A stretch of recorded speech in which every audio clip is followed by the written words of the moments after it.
What is up, NFC West football fans, and welcome into another edition of the NFC West Roundtable, powered by BetUS. Week 2 in the books, and we turn the page to Week 3 as we preview all of the NFC West matchups this upcoming weekend, including an interdivisional battle between the 49ers and the Niners aren't playing themselves. They're playing the Rams. The Rams playing the Niners and the rest of the slate. We'll bring in the boys right now to preview those games. Jake, Jesse, and Mike. Fellas, I'm sorry about that. I don't think the Niners are scrimmaging themselves this week, although maybe the Rams might hope that they did instead, the way things went this past weekend. But they're going to try to get back on track. The Niners are going to try to get back on track themselves, both losing this past week. Mike, right now, the lone winner out of you three. We did not get a chance to have Brandon on tonight, our newest member of the roundtable, but don't worry, Seahawks fans, we're going to preview the game, and Brandon will be available for every episode the rest of the way. So don't get used to not having him on here. He will be available the rest of the way, and we'll talk about the Seahawks in lieu of him this evening. But let's start right now with that interdivisional battle that I was talking about. And no, it's not San Francisco versus San Francisco. It's San Francisco versus the LA Rams. The Niners are heading on the road to LA. LA coming off of that loss to Mike's Arizona Cardinals, where we thought it was going to be a close game, and it wound up being anything but. They go down 41-10. The San Francisco 49ers, they were a decent favorite against the Minnesota Vikings. They lose that one 23-17. Now they both take those losses into this upcoming game. And if we head over to BetUS right now, here's the line for this one. The Niners are a 7.5-point favorite right now on BetUS. Interdivisional battle, and they are a 7.5-point favorite on the road. I'm sure this is factoring in the injuries for the Rams and maybe a get-right spot, I suppose, for the Niners. But either way, that line seems to be huge. If you want to take advantage of that game or any of the other games on the Week 3 slate, current offer going on right now over at BetUS, 150% sign-up bonus on your first deposit, 125% sign-up bonus on your next 2 deposits, all with the same promo code, YouTube150. So, Mike, you're the lone wolf in this one on the outside of these two guys and this game. You see that 7.5-point spread on BetUS. So clearly the Niners supposed to go in this one and roll. Is that how you see this one going between the Rams or the Niners, or do you think it's going to be a closer type game? I don't know. I mean, I usually lean to history, right? And the whole Rams usually beat us, and I'm glad that didn't happen. But, the 49ers usually kind of own the Rams in the regular seasons, at least what I've been seeing. So, yeah, I mean, I don't know. It's crazy because we got to see the Rams firsthand with a very, very injured O-line. Now, they did have some starters here and there. They did lose a lot of pieces. I don't know. It's hard for me to sit here and say that the Rams are going to be able to be competitive in this game, just kind of seeing what I saw this last Sunday. I don't know. I see this game as the 49ers better win, right? We hear all these things about we're going back to the Super Bowl, right? We're going for the 6th. They come in here and fumble this and lose against the Rams. And I get it. When you have a Rams team with the back against the wall, they need to win this. Like, they don't want to start off 0-3. So this is an intriguing matchup because this is the interdivision. You don't know what's exactly going to happen, but I'm going to lean on to the fact that if the 49ers are going to sit here and say you're going back to the Super Bowl, you need to win this game. You need to have a get-right game and take care of business.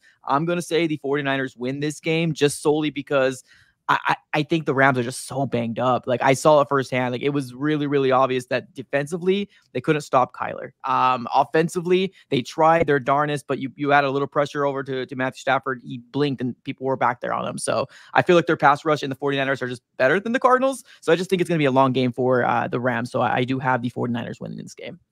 Jake, I'll start with you as far as representing the Rams and the Niners in this game. And when we talk about the Rams, you look at this game and, any other year or any other time, you'd be like, man, this is the game of the weekend. But right now, with how banged up the Rams are, Cooper Kupp now named to IR to match alongside his teammate Puka Nacua as far as the wide receiver room is concerned. And that's just the tip of the iceberg. The O-line, the D, it's all over the place for the Rams. Easily the most banged up team in the league right now.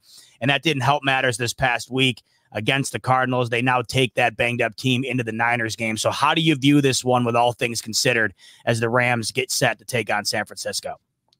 Yeah, I mean, these two teams hate each other. I expect the Rams to be ready and prepared for the 49ers more than they were against the Cardinals. But I can't in good conscience come out and say the Rams are going to win this game. I don't think it makes any football sense. And I'm a big believer in that. So going into this game, there are some good things, I think, for the Rams. They'll have Alec Jackson back.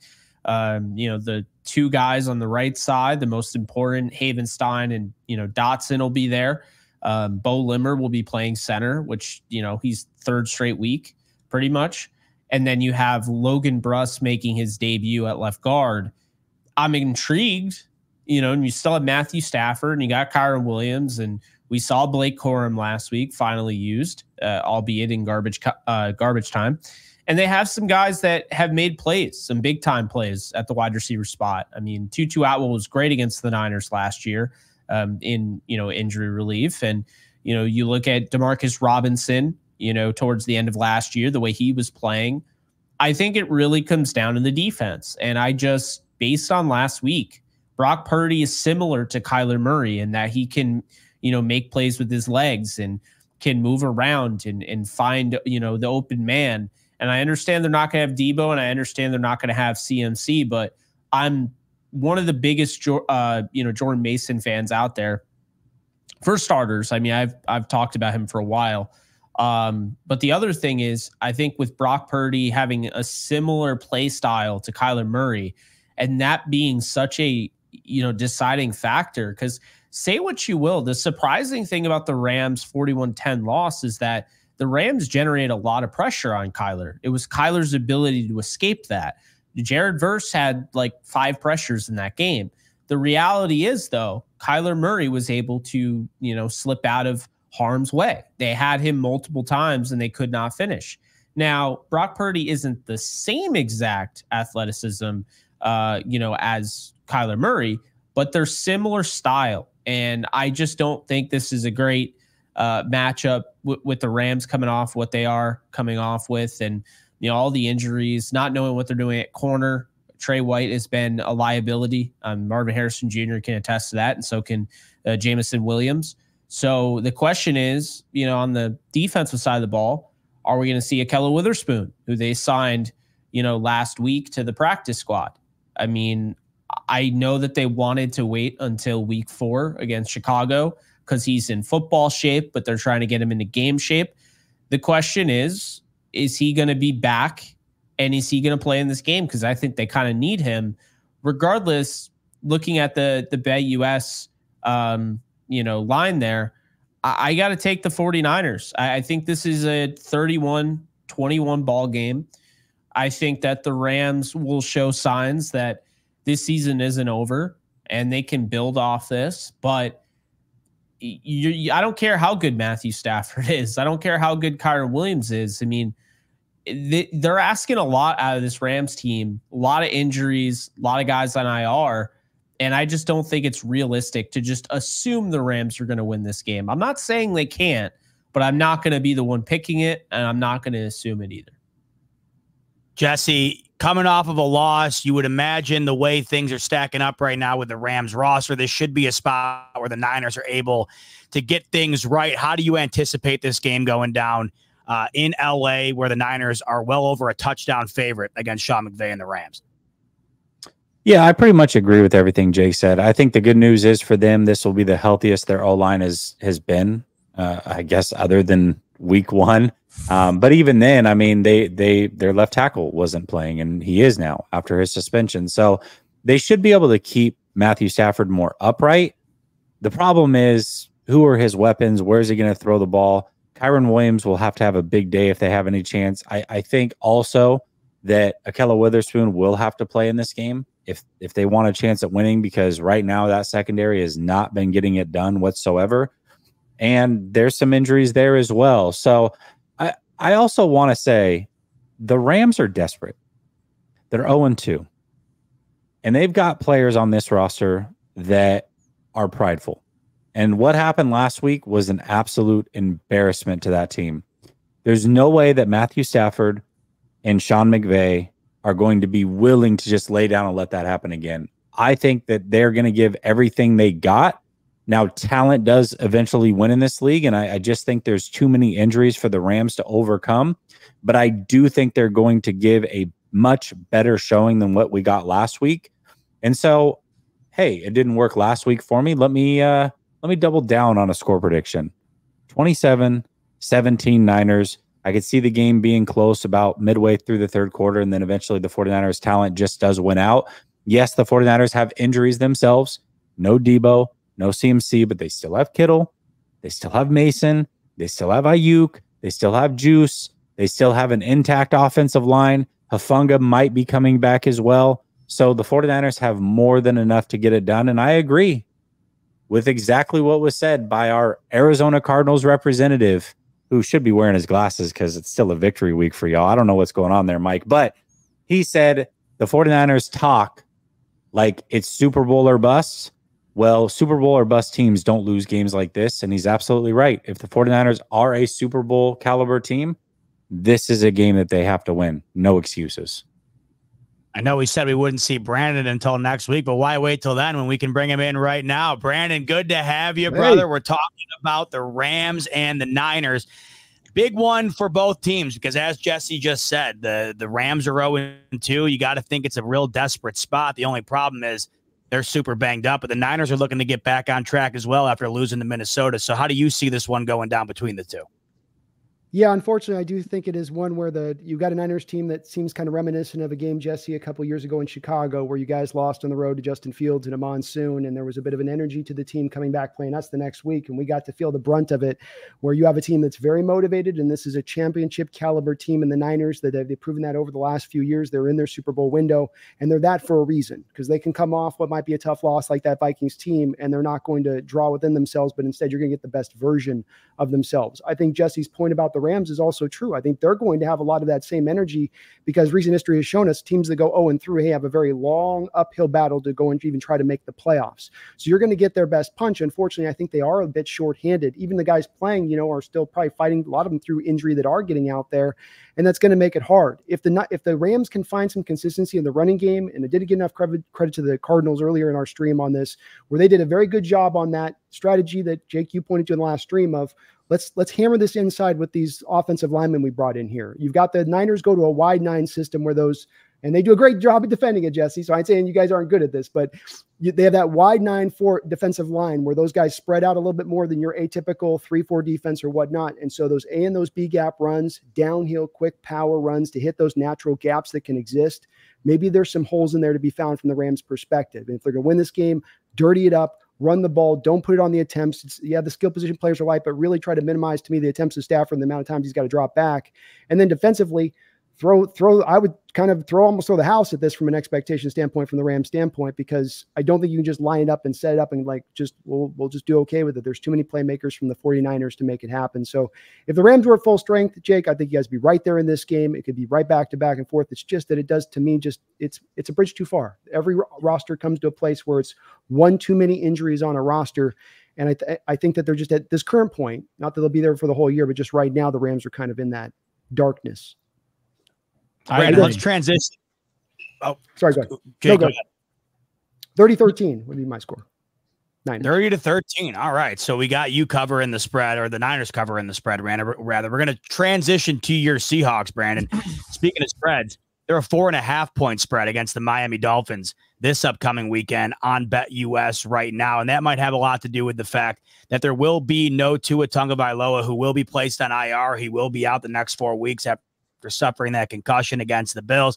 So it will be Skylar Thompson for the Miami Dolphins. Jake, I'll start with you. Seahawks looking to go 3-0. They're primed to do it, you'd think. Do you think that they improve to 3-0 this upcoming weekend against the Miami Dolphins? Yeah. What I saw from Skylar Thompson, and I get it, he didn't have a full week of preparation with the first team offense, but that was pathetic. I mean, absolutely pathetic. They didn't have any chance of doing anything when Tua went down. And I just don't see. I've actually been impressed with the Seattle defense. They've only given up 20 points the last 2 games. So, I think they've really done a nice job of holding them down, albeit, it's only the Broncos and we'll see what the Patriots are. But I don't see this being a good matchup at all for Miami. I really don't. Plus, this is in Seattle. I'll take Seattle all day. I think that I would definitely take them and the points.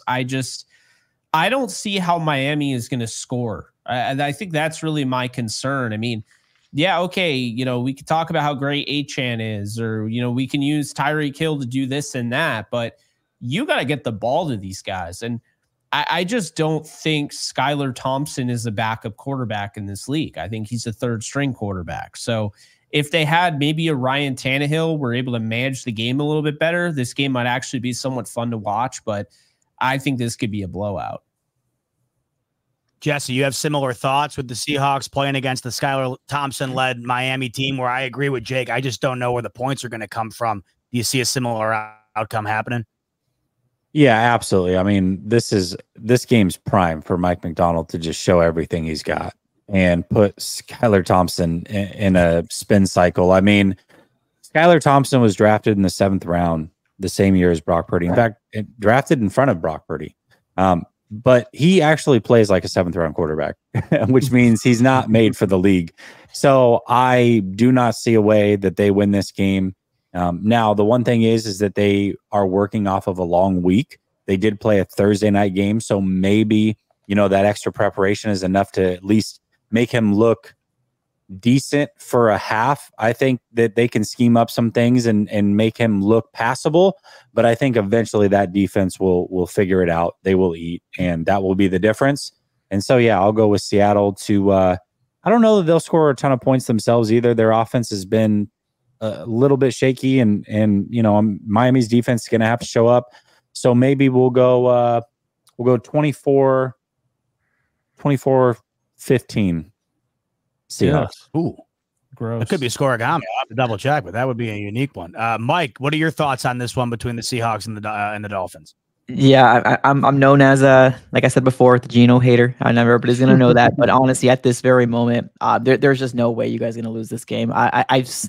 I've seen enough from Geno these last 2 games, and we've said before it was Denver, it was Patriots, but regardless, he's still putting up numbers, and we got to respect that. So he's going to get the job done. I agree with both what Jake and Jesse has said. I'm going to make this short and sweet. The Seahawks are going to win. I would say 24-10, just because Skylar Thompson is just, there's nothing there for me. So yeah, Seahawks win. All right, Brandon, talk to me. The Seahawks going to 3-0 and maintaining the top of the division. I certainly think so. You pay your quarterback $200 million. It's hard to have a lot of extra couch cushion change out there to buy yourself a high quality backup. You got to tend to go with a 7th rounder on the other side of it. They found themselves that pickle. I think if I'm the Miami Dolphins, I want to run the ball. I'd give Tyreek Hill 11, 12 fly sweeps in this game and then just work the backs like mad, because the Seahawks have on that side of it, as the Patriots game showed last week, given up their share of yardage on the ground, 180 yards on the ground last week. Now, they're top 3 right now in stopping the pass in this league. And great defenses don't necessarily have to be efficient at stopping the run, especially if you're great at stopping the pass. But I don't know where the air yards come in. 19 yards. That is the total the Patriot wide receivers had last week. 19 yards throughout the whole game. Not 20, 19 yards for a whole game in receiving from the Patriot wide receivers. So good luck from Thompson. Now, Mike McDaniel's going to go full on Manufactureville here. You know, he's going to be a processing plant in Wisconsin. He's going to be doing everything he can, move guys this way, float them over here, robot, come back, try trick plays. So we've got to keep it tight. Can't have silly turnovers and stuff like that. A little bit of what nipped your Jesse team there with like that fumble on the punt return. Like if you keep it tight, then this whole thing happens. Now you're a much better team, but they just kind of, I know Jesse, you thought your Niners team just lost, but that's where we've got to make sure we don't let them have that opening here. No silly, stupid mistakes. That Denver opening week, our punt returner muffin the punt, then he gets scared to return it. So then he lets the next 2 muffs land at like the 8-yard line. They roll to the 1. Safeties happen after that. You can't beat yourself in this game. You've got the talent to beat this team. You should beat this team, but that's the pathway for Miami, in my opinion, is run the ball and then kind of just hold on for dear life a little bit defensively. Still think it's probably, though, 24-13, because they're just too beaten up right now. They're a little bit like the Rams in this, and that you're just not getting them at the height of the power. So it's not really as much even the pure matchup game would be coming into it. Their line's hurt. Tyreek was out last week for a while in that game. He's beat up. You know, defense has got some holes. Christian Wilkins gone. It's going to be a bit tough for them, I think, sledding on that side of it. This upcoming game right here is shaping up to maybe be one of the games of the weekend. I mean, I'm dying to see, because I think we might learn a lot about these two teams in this game. The Cardinals are trending up. The Lions are a Super Bowl hopeful, and I don't know if we know what the Lions are. we know somewhat, I think, right now what the Cardinals are in terms of them clearly being better than last year. We just need to solidify it. They look good against the Bills. They look great against the Rams. The Lions, they did look good against the Rams, but last week against the Bucs, it was not nearly up to par, and they wound up losing that one. So this is going to prove a lot, I think, in terms of the NFC, and this is why I think this is one of the games of the weekend. So, Jake, I'll start with you. The Lions are taking on the Cardinals, and I'll head over to BetUS to pull the spread up for that one. And the Lions, as it stands right now, are just a field goal favorite on the road against these Arizona Cardinals. So -3 are Detroit. Your thoughts on this one between the Cardinals and the Lions, which should do a good job, I think, in terms of kind of letting us know what the NFC currently looks like through 3 weeks. Yeah, this is a massive game. I mean, we all want to know, like, who's good, who's not good, all that. Well, we're about to find out how good either the Lions are or the Cardinals are, because this is going to be in Arizona. I'll tell you right now, watched a lot of that Lions-Bucks game, and I wasn't overly I wasn't like down on the Lions defensively. I thought defensively what isn't going to be talked about because they lost the game to the Bucks. I thought they held Baker Mayfield in check. I thought they did a great job overall, which is kind of weird. I feel like this Lions team might be becoming a defensive team because I'm watching the offense and I'm like, I don't know. I mean, maybe Ben Johnson should have left for a head coaching job because it's not looking good right now. And, you know, I think a big reason for this is, I've said this and people call me a hater, but I mean, I've seen it. Jared Goff. Jared Goff is going back to what he was in 2020. He's going back to what he was in 2019. Through the first 2 games, Jared Goff has been an atrocious quarterback. Awful. I mean, the mistakes that he's made, the decisions he's made, he's had interceptions that have been drops. So I watched Jared Goff and I'm like, maybe that's what's holding back the Lions right now. And I look at Kyler Murray and I'm like, even if that offensive line, because Aiden Hutchinson had 5 sacks in that game, guys. I mean, he's going to be a problem all year long. And I understand the Cardinals don't have the best offensive line in the world, but even still, Kyler Murray is going to be able to run around and make plays. And that's the thing that, you know, people are going to have to come to realize is that, you know, Baker's capable of doing that, but not on the level of Kyler. Kyler's a game changer. So if what we saw is the Kyler Murray moving forward, I think the Cardinals win this game, guys. I'm going to be honest with you, because I think that the Cardinals have already shown putting up points is not an issue. Okay. The Lions have shown putting up points actually is an issue. Their defense has been the bright spot. And I just think that the Cardinals will be able to make a few more plays than the Lions. They're also at home. You know, the Lions were at home last week, and I kept hearing how, well, it's Ford Field, and Jared Goff doesn't lose in Ford Field, and they beat the Bucks in the playoffs. And the Bucks, who I'm not really sure what to make of, they outplayed them. So I look at this game. The Cardinals, in my opinion, could easily be 2-0. And I look at this game, you get James Conner going on the ground, which is something that, you know, the Bucks weren't able to get going with Rashad White, and the Rams couldn't get going with Kyren Williams. But if you could get James Conner going early on and make things easier for Kyler and start using that play action ability, I think the Cardinals win this game. And I'm going to go with, we'll say 23-20.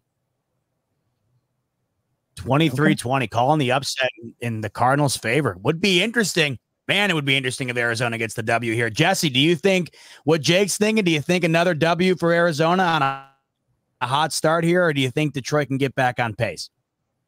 Man, this one's really, really tough. You know, the Arizona Cardinals are a team that I said would be a 6-win team, but I did say that they're a year away from being a year away. Like this is a team that you knew they would be what next year would look like by how they hung in games this year, is basically what I'm trying to say. And I felt like even against good teams, they were going to play in a lot of close games.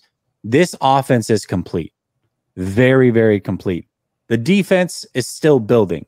And that's where the issue comes in with this team. And it makes it hard for me to pick the Cardinals consistently because it's the pass rush. How do you manufacture a pass rush every single week? Now, last week, Very easy. You're going against 4 backup offensive linemen. Not that hard. You've got starters, they've got backups. Math is easy.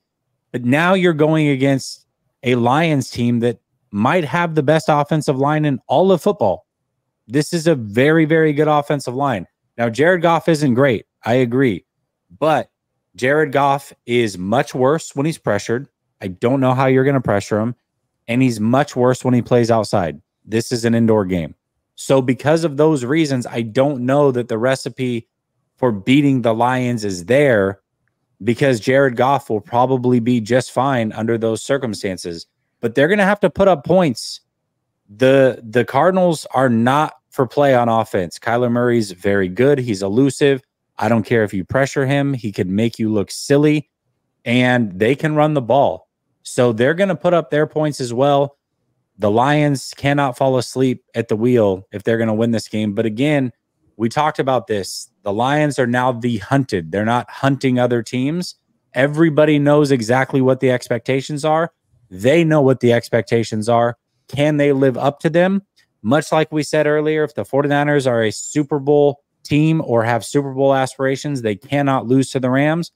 Well, Lions, you lost last week at home. You cannot lose to the Cardinals if you have Super Bowl aspirations. Let's see how for real you are. I think they're still a pretty good team, so I'm going to go with the Lions to win this game. I think it's high scoring. I'll go 30-27. Love the point about the hunted or the hunting being the hunted now or whatever it was, because I think that is the best way to put it. The Lions, you go under the radar and now all of a sudden you're not, and these teams are going to give you their best crack each and every week. Cardinals, it shouldn't be any different this weekend, Brandon. What are you expecting out of Arizona against the Lions here, and do you think they can pull off the upset? Yeah, I actually see it the same as Jesse, as a little bit more of a shootout. Cardinals to be good this year, and I was up around 7 wins on an outlook of them. I thought they would be marginally better from where coming from 4 wins. So I see them improving. They're still kind of coming along, as Jesse said, because that defense, you can't discount it. I think from the Cardinals standpoint, it comes down to Kyler Murray. And if you defensively, Detroit can force him to play on script and on time and take away the improvisation stuff. Because if you give him improvisation, they're going to have a good enough run game. I think that's earned enough of a right at this point to say that Arizona Cardinal ground game will show up almost every week for them in some degree. It's varied. It's good. It's been good with a couple of different running backs over there over the past year. So I think with Connor there, especially rolling strong, you're going to have to deal with that. And Lions give up some ground yardage as well. They have for a while now. So that's where, to me, you got to cut down the improvisation. Maybe you give up your share of yards on the ground, but can they cut down that? And that's the part that's hard with a quarterback like Kyler. We dealt with this with Russell as well, is that it's very hard, the predictive model on improvisation. Some weeks it works great, and it looks like there's no other quarterback in the sport like it. Other weeks, there's nothing there to be had when he's on that secondary stuff. I do think you guys find your share of points. I just don't think you got enough defensively to counter what they got. This is a night and day difference offensive line you're dealing with Detroit. And I'm not a big Goff guy either. I think he's solid enough when you give him the supporting cast. But I think that they just edge it out at the end. That 30-27-ish kind of place, I think, is about an accurate where I'd stand on it too. I'm hoping you guys are right. I want a good game in this one, and I think it has all the makings of being one. Mike, talk to me. We looked great last week. The Cardinals did. Look good in week 1, too. Just couldn't get it done. They're trying to string a third consecutive game together. By the way, Mike, this schedule to start out for Arizona, not easy at all. It isn't. Yeah, not easy. And of course, I mean, obviously with the whole Ram situation, them being absolutely hurt, but it's just a tribute to just what this, offense can be. And I'm really actually excited about this game. At one point, before the season, a lot of people did not have high hopes, but with what we've done in week 1 and in week 2, it just gets a lot more people really excited. But I think this game's going to come down to who's going to be able to run the ball, on the ground. That they do got a 2-headed monster over there with Jahmyr Gibbs and David Montgomery. I do fear that. I really do. They got a really, really good duo. I think if the Cardinals have any chance to win this game, they're going to have Jared Goff beat you at the end of the day. We're going to have to stop that run, or we can't stop it. We're going to be able to try to contain it, and hopefully Dan Campbell can, forget about it, because what I'm hoping happens is that the offense gets going to the point where they blink an eye and we got a touchdown. They blink an eye again and we got another touchdown, and they're going to have to completely try to match point by point for this offense for the Cardinals, that we've seen Dan Campbell move away from this run game. And I'm hoping that's going to be what we're going to be seeing in this game, because I have full faith in this offense. I think James Conner is an absolute beast when it comes down to the run game. And that is our identity. It's run the ball down their throats vertically. And then, of course, opens up play actions, open up the middle with all the weapons that we have. Trey McBride, Michael Wilson, Marvin Harrison Jr. I do see this game as a shootout as well. Of course, I got to go with my Cardinals here. I think we do have a lot of momentum on our side to win this game. I'm going to say Cardinals 35-32. Cardinals win with the Matt Prater field goal, and the rest is history. We're going to go ahead and break the streak because I know the Lions fans, over the Lions, the last time we played the Lions 5 times, they beat us 4 times. We tied them once, and I think this is the year where we're breaking some streaks. So why not one more week? I love it. The slate this weekend for the NFC West, if it weren't for the injuries, I mean, man, this would be a top to bottom incredible slate with the Dolphins, Seahawks. You got the Rams-Niners rivalry, and then what this Cardinals-Lions game could be. I think it could be a good one. If it weren't for the injuries, this could be the best weekend of the year in terms of what this division has going on. But even with the injuries, who knows? It still could be. And if you want to get in on the action in terms of these games and all the rest of the games for week 3, make sure to head over to BetUS and take advantage of the promo code we currently have going on for you. It's 150% sign-up bonus on your first deposits. And that are your first deposit, 125% sign-up bonus on your next 2 deposits, all with the same promo code, YouTube150. Should be a great week, gentlemen. I can't wait to recap it with you next week. Make sure to tune into that one. Everyone who's tuning in right now, we'll have the recap of week 3 for you next Tuesday night, as we always do right here on the NFC West Roundtable. On your way out the door, like button and subscribe button if you could, so that you will be notified of that next episode. I hope everybody enjoys week 3, fellas. I know you will, and I can't wait to get back with you to talk about it. For Mike, for Jake, for Brandon, and for Jesse, I'm your host, Z-Bot. We will see you on that next episode. Much love as always, everyone, and we'll talk to you soon. Peace. Go Cards.